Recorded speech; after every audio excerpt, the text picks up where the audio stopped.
Hello, everyone, and welcome to Vera's webinar, Why Your Business Needs Cybersecurity. We're really excited to announce that Greg Shanton, our Vice President of Cybersecurity, will be presenting today. Greg, you have the floor.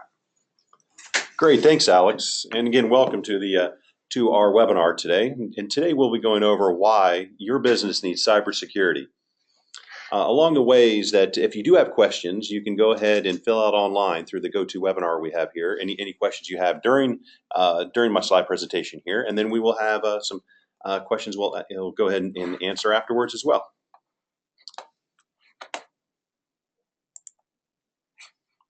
So number one, right? In today's, you can't turn off the TV, turn on the TV, listen to the radio, look at anything on the web without understanding that cybersecurity is on the tip of everyone's tongue today, and for rightfully so. There's a lot of threats that are happening today. There's a lot of there's organized attacks that are more increasing in volume as I apologize for that. I was getting feedback here on the webinar. And as the organized attacks, have come in and the automation has started, the volume of these has increased, and we'll go over that throughout this presentation to explain why. Also, the sophistication of the attacks has increased, while the ability, the experience of the attackers has decreased. So now you don't have to be a very sophisticated person to go ahead and on the attacking side, on the attack side of security, to actually create, for instance, ransomware, because now there's ransomware as a service that you can get from countries outside the United States, and people can use those automated attacks to download and then spread that very easily through emails, through calendar invites, etc. So what happens also with this, as everything becomes more organized, becomes automated, more sophisticated, fixing the problems on your desktops and your servers becomes even more problematic. Remediation most of the time is very manual, although there are some technologies out there today that people are coming out with that start to help with some of the remediation pieces, but it's not all in place yet. The other thing that goes on is that there's so many tools, and it gets very confusing, that the ability to look across your network firewalls, your application firewalls, your host intrusion detection, your network intrusion detection, and correlate all those events and all the logs that are generated just becomes very, very time consuming, very burdensome, and you get something called alert fatigue. Just thousands of alerts, and how do you get the needle in the haystack, if you will? And the attacks come across all various landscapes, right? It's all about the data and protecting the data, whether the data is going across your perimeter, whether it's going to the buzzword cloud, or whether it's going all the way down to the servers and desktops sitting in your hosting provider or in your individual enterprises, your storefronts, your warehouses, your headquarters, etc.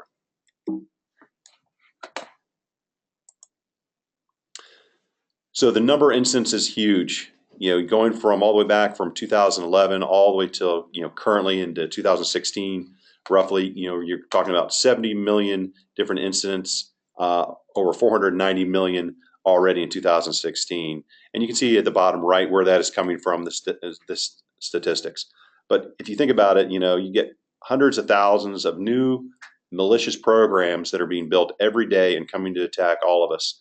And a lot of it is coming from outside the United States, and certain countries that are coming back and using the technology to attack us in the United States. But it is a global problem. So with the number of attacks increasing, the other problem that's happening is that the time to actually detect that you've been hacked is also increasing. So before, a few years ago, it was 80 days. Well, that's 3 or 4 months, depending on how you look at it. Okay. Then now, Ponymon's looking at this, the Ponymon Institute, 2014, 6 months. So half a year to figure out, hey, I've been hacked. Meanwhile, that virus has been spreading and propagating throughout your entire enterprise. And either going ahead and encrypting your data, which you probably will find about actually pretty quick if you encrypt it and you can't do your day-to-day business, but also could actually be doing data leakage, actually going ahead and siphoning out healthcare information, financial information out of your organization, or intellectual property for patents. and the secrets to how you build your different products. And so last year was 8.5 months. And so what we expect, as well as Ponymon, as well as other security experts, expect the time to detect is going to only increase. So meaning 8.5 months last year in 2015 could be well over 9 months and increasing. So what do you have to think about what you're going to do about it. So you have attacks are more sophisticated. It's not as hard to actually do them anymore because people have ransomware as a service. The time to detect is increasing. And then if you look at this, if you're a small, medium-sized enterprise, so you're under $2 billion in revenue and under 2,000 employees as defined in the market, the U.S. Chamber of Commerce is telling you that, 20% of businesses are getting hacked every year. And those 20%, 60% are going out of business within 6 months of that attack. Because unlike very large organizations that are out there, small, medium-sized enterprises, hacks can have much more, bigger financial impact to their bottom line. Even though there have been the big hacks on Home Depot and Target, etc., some of those very large organizations can absorb. Unfortunately, they've had to absorb some of the financial impacts of that, but they are being able to survive that, obviously. But if you look at this, just staggering numbers here, and these numbers are coming from two different locations, right? Again, so whenever we talk about any of our factoids here, our facts, you can look us up and do the fact checks on us as well as we communicate this. So breach level index and also IBM Global Security. So both of those. So 554 million data records were compromised in 2016. Think about that. 554 million were compromised in 2016. Just the first half. This, by the time we get done with the second half, in the first quarter of 2017, the numbers will be even more. And the bottom line impact of that is it's roughly on average $158 is the financial impact for each data record lost. And just to fathom that, if you take 554 million, you times it by 158, you see the numbers. The numbers are staggering. $87.6 billion in the average loss, when you aggregate everything together. So 554 million times 158, 87.6 billion with a B dollars, US dollars. And then the thing is that, not all the businesses, they say, well, I've got a network firewall, I'm secure. Well, there's a lot more than putting a network firewall in place and securing your infrastructure. You've got to make sure that you have your employees in training and education, understanding not to click on certain emails. If they see something, say something about an email, but don't click on it. That's it's unfortunate, but there's a lot of obviously the cyber criminals out there are preying on folks that they see the ad for something free. It's the holiday season now, so there's going to be a lot more of these emails going out.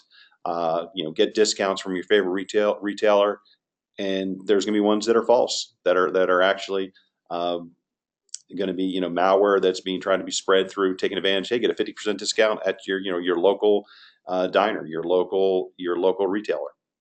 So you got to make sure your employees are trained. You've got to make sure that you're watching and have visibility into what's going on in your network. You've also got to make sure there's a lot of insiders, right? So there's the insider attack that people forget about, and that is it's not just about all from the outside world, but there are you've got to protect yourself from the inside as well. So you've got to watch your internal network and also what's going on, coming in from the outside world. So one thing is that say, well, I'm a small company, I'm a big company. Am I really going to be hit? And so you look at large companies such as Yahoo. They've obviously this year 500 million user accounts were hacked. I think a lot of folks were hit with that one as well. Dropbox. So everyone a few years ago got really excited. Hey, you know what? It's really easy. Let's go ahead and send our corporate files and use Dropbox because it's got a username, password, it's secure. And let's share information via Dropbox because it's easy, right? But no one really thought about, what that really means. And so people started sharing information. So now your files are being sent from out to Dropbox, and it not necessarily just needs to be Dropbox. It could be anybody else that does file sharing. You've got to really look at, how that's secured, and there's other ways to do it as well. So That's user email addresses and passwords were stolen there.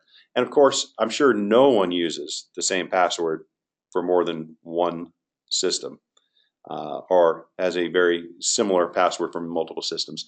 That's where we have to be very careful as well what passwords we choose. And then, so you've got IT people being hit in Yahoo and Dropbox. You've got hotels being hit for the all the different the point of sale systems with credit cards. So it's staggering what's going on. If you look at this, if you look at 3.8 million to $4 million per hit in 2016, the cost of an average data breach. There's some that are less, and there's some that are a heck of a lot more than what that cost is. A few of the most common attack methods, malware that everyone talks about, ransomware, CryptoWall, CryptoLocker, etc.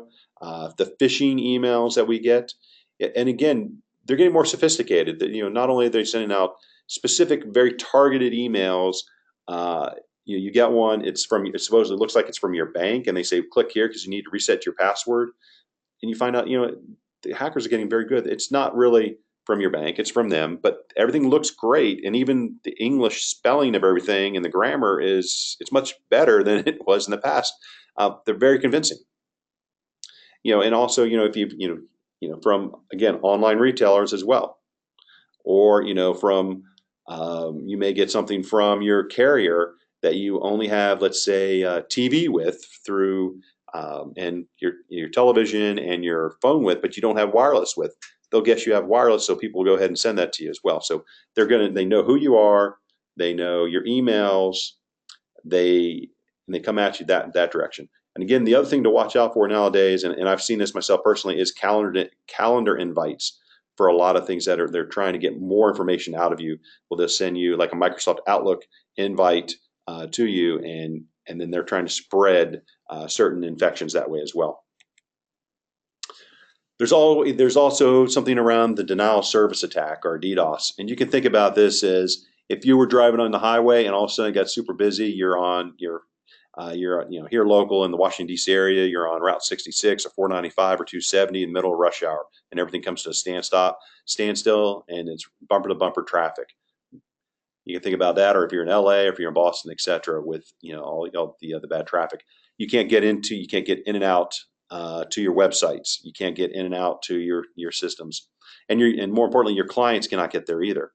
So there are online today. You can go ahead and and then there's cases of this where you can have pay a service to actually do a denial of service attack against another provider. So there's local for very cheap, and it's kind of crazy that people are doing this. So whenever there's a cottage industry that comes up because of money that's to be made, people are doing this, and for good and bad, right? So just like there's ransomware as a service, people also provide denial of service attacks on folks today. So let's say your local pizza online system, you want to go ahead and knock off your competitor, and you pay X number of dollars per hour to knock them off. That's something that's real. You can Google that, and you can see what that goes on today, that people are doing that for real. It's very, very interesting. Insider threats as well. So the insider threats, again, this is where a lot of folks don't necessarily look at this, and this could be either malicious or not malicious, where people in the healthcare, for instance, in a healthcare organization, send out information like personal HIPAA information, personal healthcare information about the results of tests, about financial information around your healthcare payments, and whether they did that maliciously or they did not, just happened by accident. So you've got to look at also, is your data leaking out? But how do you know that if you don't look and watch your systems? Okay.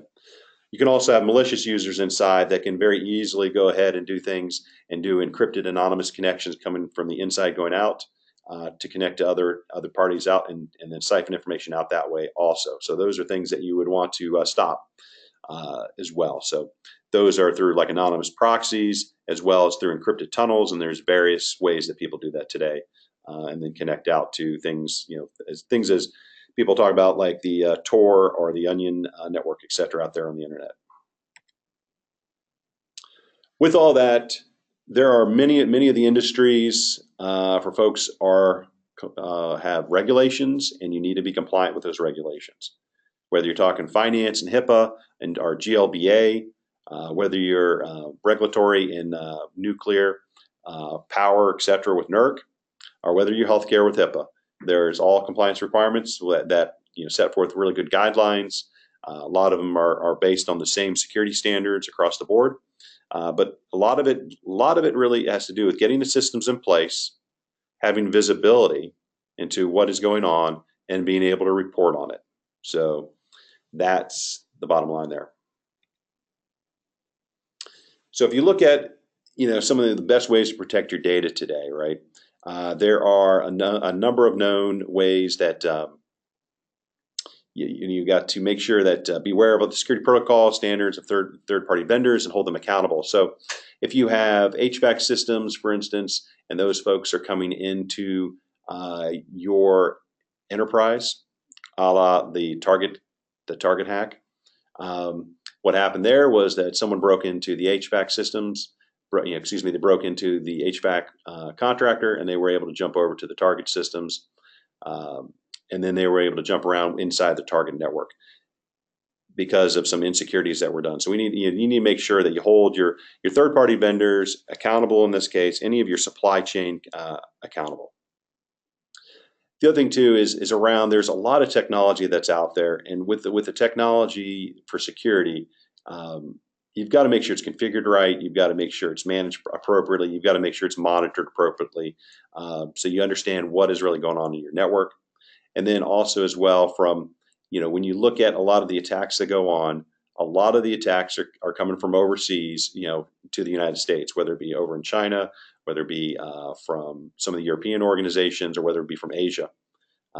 There is a lot of hacking that's going on, and so you've got to look at the law and the regulations that happen there. So a lot of times, if someone from overseas is trying to hack into your enterprise, there's not a lot that you can do about it, unfortunately, unless there's a U.S. entity that's involved. So if you look at why do you need to monitor and analyze your security data? So just like we've been talking about so far, that there's a lot of attacks that are going on. They're becoming automated. Less sophisticated users are needed to go ahead and build out these security attacks on all of us. So what do we need to do? Well, first thing you need to do is you need to make sure you have visibility on your network, so you understand what is going on, and that is for many reasons, right? So you can go ahead, you understand, you make decisions on where you spend your next dollar for security, as an example. You make sure you understand what your compliance posture is. You understand what type of traffic is going in and out of your network. You understand how usable your systems are, and you can enable your entire organization to function better. And you will also have awareness of the whole organization at the bottom line. So if you're thinking about like a traffic light report where you're green, yellow, or red in certain areas, so you can understand. So at the end of the day, do I really need to add another firewall? Maybe, maybe not. Do I need to go ahead and add a different technology? Or maybe I need to do more training, more awareness for my folks, to train them not to click on those emails. To maybe I need to spend more time on focusing on things at the application level. For instance, maybe I need to look at data loss prevention. Maybe I have more information going out, because now I understand that, wow, I'm sending information out that's not, that's been encrypted, and I never even looked into that information before, and that shouldn't have been leaving my organization's walls. So with this is that, what I hear a lot about is that, yeah, we're collecting logs.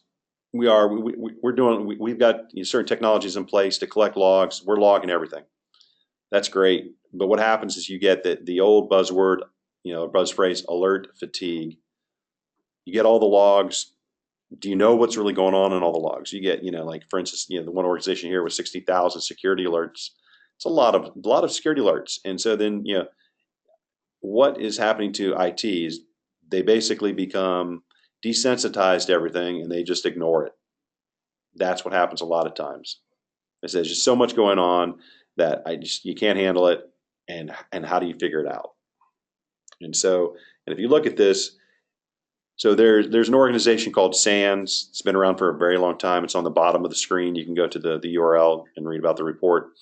But almost everybody collects logs. That's great. So if we're in school, hey, 97%, that's an A. That's awesome. So we're collecting logs. But herein lies the problem. Not even half of organizations. So if we got 1,000 companies out there, great, 970 of them are collecting logs, but not even 500 of them are actually looking at the logs. They're just basically sending the logs to a big old, data warehouse, storing them there, and they never look at them. So that means 66% of people don't look at them at all. So how do they know what's going on? How do they know what the posture is of their organization? How secure are they? How insecure are they? Who's doing what, etc. It's very enlightening when you actually start looking at the logs. The problem is with the number of sheer logs, there's no way to do it manually today. Can't tell you the number of clients we talk to that this happens, that they collect the logs. Great. It's like, well, what do you do with them? We store them in case someone needs to go back and look at them for forensics later. That's the value right here for 66% of the people. 44% of them are looking at them. Great. They look at them on a regular basis, whatever that interval is. But 14%, so only 100, just say out of 1,000 companies, 14% are 140 companies are confident that they're actually understanding what's going on security-wise in their organization.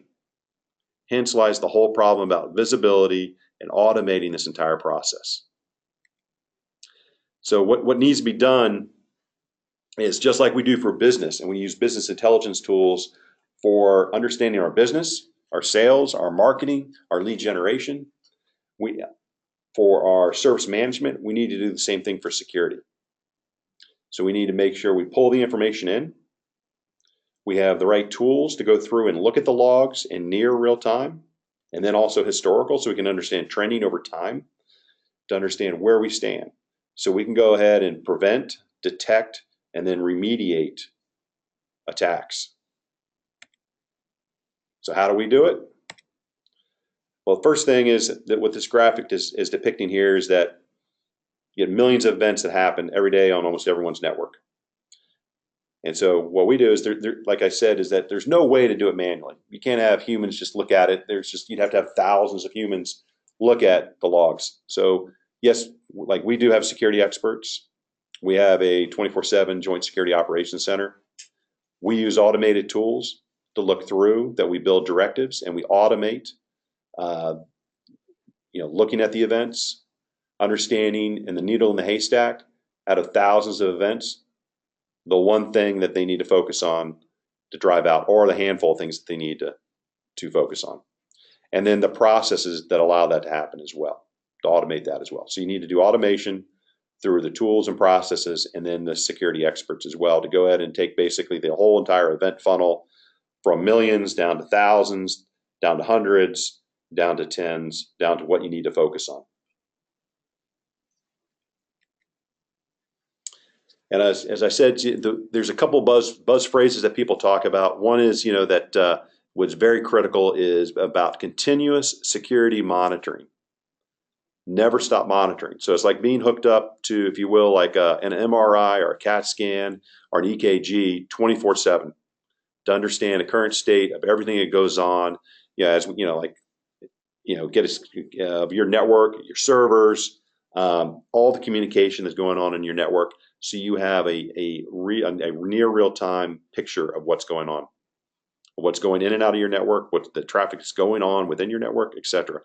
And it's not just down at, if you will, at the, let's say, the physical layer on your infrastructure, but more importantly, it's all the way up into your application level, understanding your application levels, your web servers, your app servers, your database servers, your core business, right? Because if you have an online banking system, if you have a logistics system, if you have an ERP system, a payroll system, that's what you care about, is that secure, and all the components that make that up. And that's what we do. We help you prevent, detect, and remediate attacks against those business systems.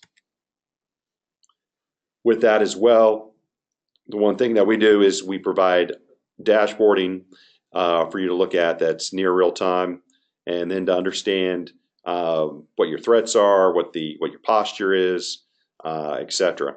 And that's also backed with hundreds and hundreds of reports that can be generated for you. But again, those are we target those to what is important to your business. So when we provide this 24/7 by 365 full security management system. We also subscribe ourselves to global threat detection exchanges, so we understand from multiple vendors threats that are going on all over the world, and we can go ahead and correlate that what ties into your business. So we'll know that there's attacks coming from Libya, from China, from Japan, from wherever in the world, Russia, etc. We'll know about those attacks. They'll be correlated automatically with their systems, and to help prevent that.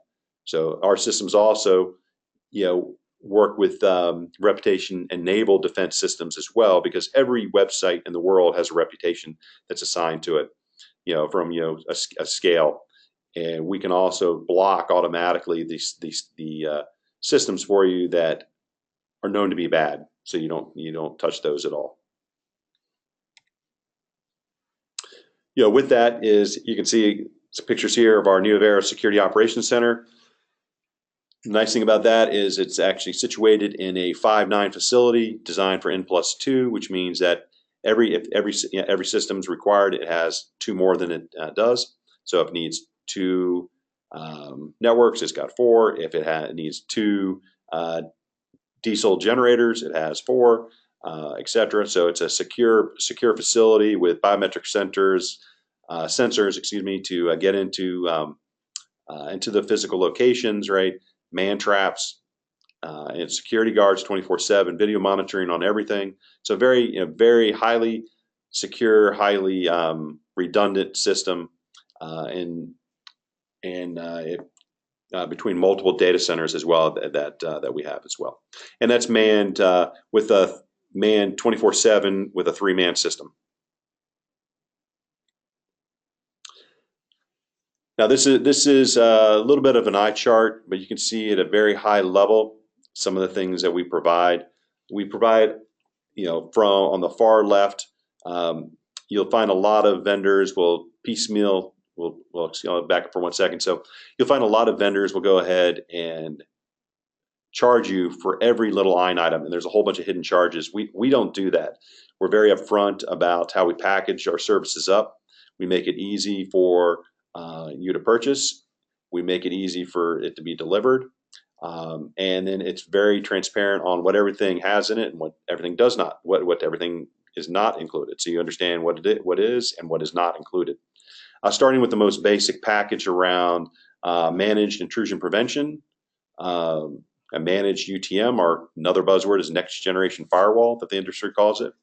And then our packages around our bronze, silver, gold, and platinum enterprise level packages, which get very comprehensive, basically covering you from your networking, all your networking components in bronze, to your network intrusion in silver, to all your servers and host security and IPS and antivirus, to platinum, which is basically everything in the kitchen sink. So all the way up to the application level. And so what we see today is people are buying a lot of what they call the UTM, or next generation firewalls. So we are also partnered with all the top UTM providers / next generation firewalls in the market today. We are vendor agnostic. So if you have your choice, like everyone's got their favorite one, you guys probably have your favorite one as well. So we see a lot of UTMs today being shipped out, and we manage, like I said, all the top UTMs in the world today. On the platinum side, we have organizations that, for instance, that have many devices. They may have a DLP piece of hardware. They may have a hardware for a firewall. They may have hundreds of servers. They may have their own antivirus systems that are all separated. In that case, that's where we would talk to you about a very sophisticated deployment in the platinum area. But anyway, so it's basic, again, simple managed IPS going to managed UTM, and then packaged up bronze, silver, gold, platinum. And then any of our sales teams would be more than happy to talk to you about that. So now, at this point, I'd like to go ahead and see if what questions we have online. And so I'll turn that back to Alex to see what questions we have online. Alex, what questions do we have? All right, let's go ahead and start out with our first question. Do you have any cybersecurity predictions for 2017 as it relates to the business world for both small and large organizations? Okay, Alex. So number one, I think that what one thing is we're going to see is um, it's a good one. I think one thing we're going to see is around the again, like I said earlier, I said the attacks are only going to increase. That's one. And I say what I'm going to see is that I think there's going to be a push for very tactically. I think there's going to be a push for the small and medium-sized enterprises. So that's again, when I define that the SME space, that's 2,000 people and less and 2 billion in revenue and less per year, Alex.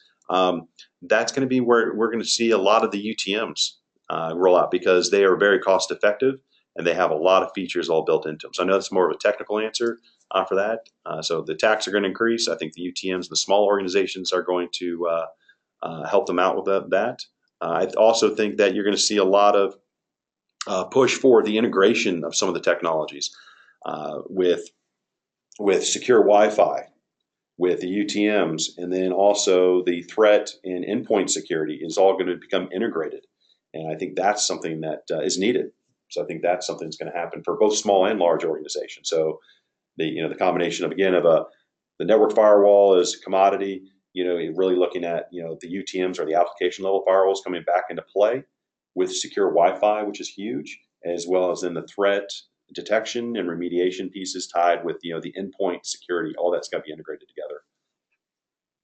What's the next one, Alex? So actually, we've got another question that is sort of picking up off of what you mentioned about small to medium enterprises. If somebody has a small business in a hypothetical situation, they're asking about how they can justify spending money on cybersecurity protection. So I think how they're going to justify the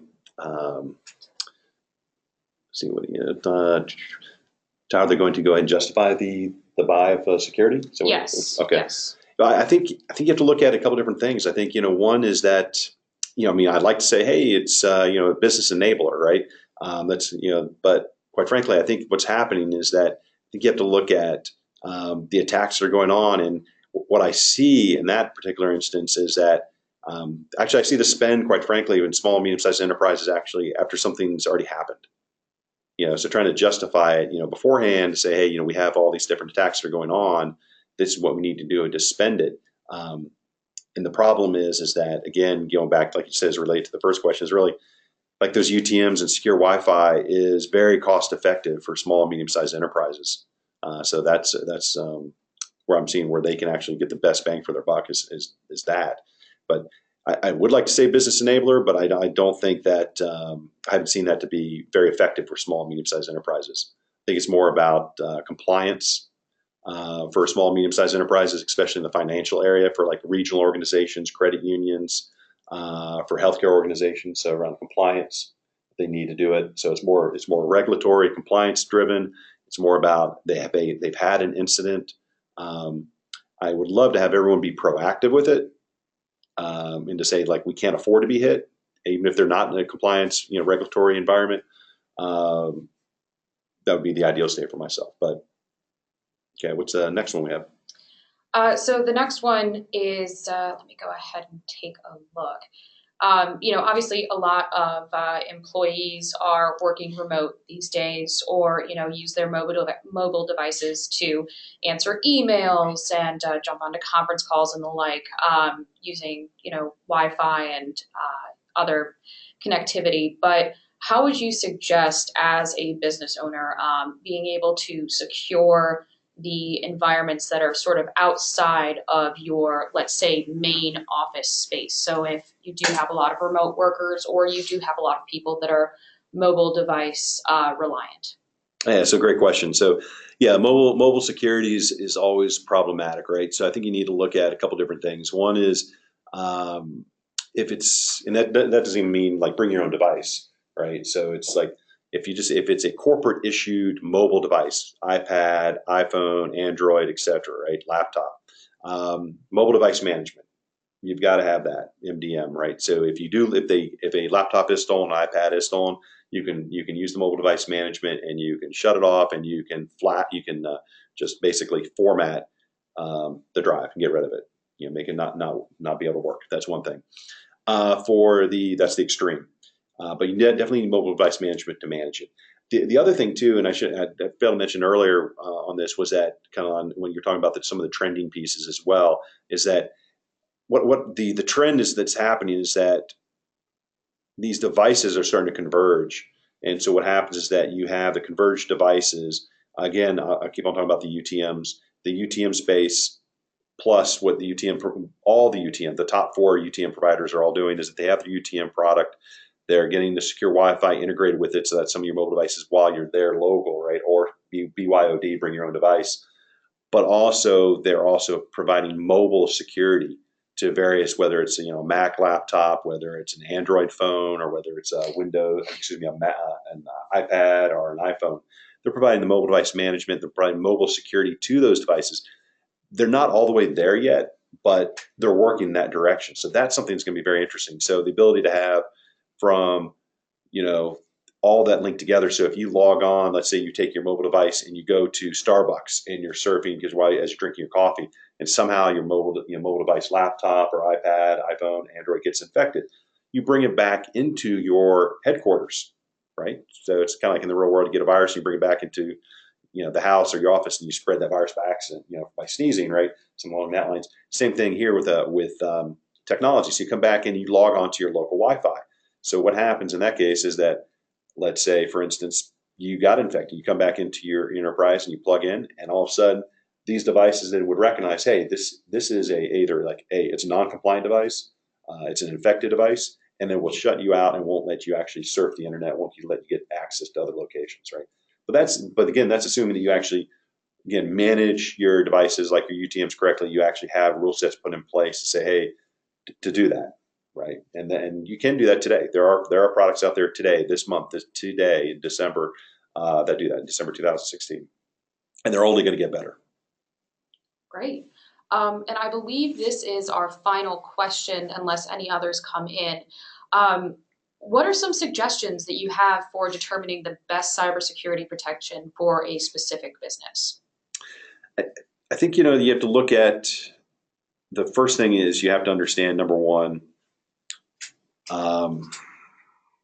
If you look at it, you've got to look at, number one, how your risk, your risk. What level of risk are you at, right? And I think that everybody, you can't build everyone. Not everyone can build like what you say Fort Knox, right? So you really have to understand what you need to secure and how you're going to do it for the best bang for your buck. And the thing is that the tools available today are there. And I would tell you that the biggest things you need to do is first thing you need to do is you need to get visibility on your network and understand your infrastructure. So you need to have visibility, just like you have visibility into your business to see if you're making money, profit, and margin. You need visibility into your security posture and your organization. How do you do that? You need to start actually looking at, monitoring, understanding everything that's going on in your infrastructure. So you put out the sensors to go ahead and actually understand your business applications, your web servers, your app servers, database servers, your communication, etc. And so then what happens with that, once you get the visibility, then you can determine, okay, where are my weak spots? Where am I not secure? And once you do that, so like, for instance, for one client, we put in one of our systems, and we monitored, their typical business for a month, security wise. And then after that month, we'd come back and we could tell them, hey, we recommend you do A, B, and C. And with that, we could say, so, and then, the one thing is that they were a financial organization, and they didn't have to spend a ton of money. It was like they needed some very, very focused things to do, to be able to lock down their infrastructure better, and to get them the reporting for compliance that they needed, to get them the visibilities from a business point of view, so they could go ahead and become more secure, and they didn't have to spend a ton of money to do it. That's great. Well, so I guess that's all the questions that we have for this webinar. Greg, it was really fantastic hearing more about cybersecurity and the different ways that businesses are able to protect themselves online. definitely stay tuned for future webinars, and we will have this posted shortly. Great. Thanks, Alex. Thanks everyone for attending.